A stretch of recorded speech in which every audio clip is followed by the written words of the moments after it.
I am the Tofu Golem. Please enjoy the video. In this video, I will explain how to replace a headlight bulb in a Toyota Sequoia. First, gather your tools, which typically include a Phillips head screwdriver and a 10mm socket. Always make sure your vehicle is turned off and the engine has cooled down to prevent any burns. It's also a good idea to check your owner's manual to confirm the specific headlight bulb type your Sequoia uses, ensuring you have the correct replacement on hand. Now let's access the bulb. Open your Sequoia's hood and find the headlight assembly. Depending on your model, you might need to remove a few clips or bolts, usually with a 10mm socket that hold the assembly in place. Once these are removed, gently pull the entire headlight assembly forward. This provides the necessary room to comfortably reach and work on the bulb from behind.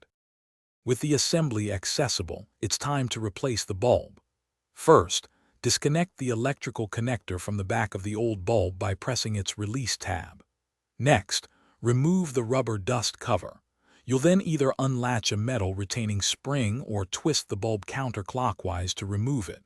When inserting the new bulb, handle it by its base. Avoid touching the glass, as oils from your skin can shorten its lifespan. Finally, let's put everything back together. Secure the new bulb by re-engaging the retaining spring or twisting it clockwise until it locks. Replace the rubber dust cover, ensuring a tight seal, and then reconnect the electrical connector. Carefully slide the headlight assembly back into its original position, making sure it aligns properly.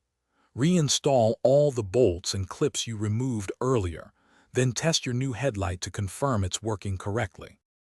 Thanks for watching. Consider subscribing if we helped you today.